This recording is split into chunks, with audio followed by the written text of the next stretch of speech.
احمدہ و صلی علی رسول الکریم۔ ناظرین کرام، جس طرح کہ آپ جانتے ہیں کہ ہم آپ کی خدمت میں تقلید کی برکات کے حوالے سے ویڈیوز لا رہے ہیں کہ تقلید کی کیا برکات ہیں، تقلید کتنی ضروری ہے، کتنی اہم چیز ہے، کیا فوائد ہیں۔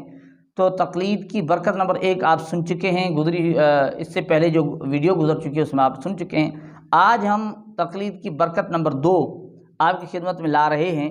ناظرین کرام، تقلید کی برکات میں سے ایک یہ بھی ہے کہ دنیا کے اندر جتنا صحت کا نظام چل رہا ہے، یہ تقلید کی برکت ہے کہ دنیا میں جو لوگ صحت مند ہیں یا جو بیماری سے شفا یاب ہو چکے ہیں، وہ تقلید کی ہی برکت ہے۔ وہ ایک طرح کی تقلید کر کے ہی صحت مند ہوئے ہیں، اور دنیا کے اندر جتنا صحت کا نظام اس وقت چل رہا ہے وہ سارا کا سارا تقلید کی برکت ہے۔ وہ کیسے؟ ناظرین کرام دیکھیں، ایک غیر طبیب بندہ کسی طبیب کے پاس جاتا ہے اور وہ اپنا علاج کرواتا ہے۔ اب بیماری ڈاکٹر کے سامنے وہ جاتا ہے، بیمار ہے، علاج کرواتا ہے، تو ڈاکٹر اس کا علاج کرتا ہے اور علاج کے ساتھ ساتھ اسے دوائی بھی دیتا ہے اور پرہیز بھی بتاتا ہے۔ ڈاکٹر صاحب اسے بتاتا ہے کہ یہ فلاں چیزیں تجھے نہیں کھانی، فلاں چیز کھاؤ گے تو زیادہ بیمار ہو جائے گے، اس سے فلاں بیماری ہو جائے گی، اس سے فلاں بیماری ہو جائے گی، یہ تکلیف بڑھ جائے گی۔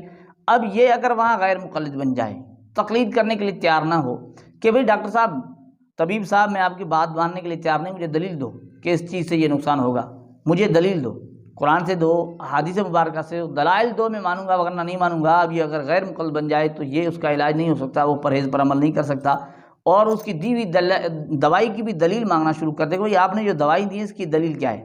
مجھے دلیل دو کہ یہ دوائی اس بیماری کی ہے، اس کا علاج کرے گی، اس کا یہ فوائد ہیں، اس کا یہ ان کے اثرات ہیں۔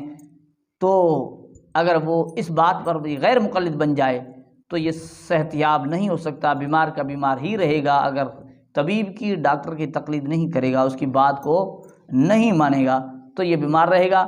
تو لہذا ناظرین اکرام، دنیا کے اندر جتنا صحت کا نظام ہے وہ تقلید کی برکت ہے کہ تقلید ہی کی بنیاد پر یہ چیز حاصل ہوتی ہے۔ اگر تقلید نہ کی جائے، ہر چیز کی دلیل مانگی جائے، تو یہ کوئی بیمار شفا یاب نہیں ہو سکتا، کیونکہ وہ دلیل کا ہی مطالبہ کرتا رہے گا اور بیمار رہے گا۔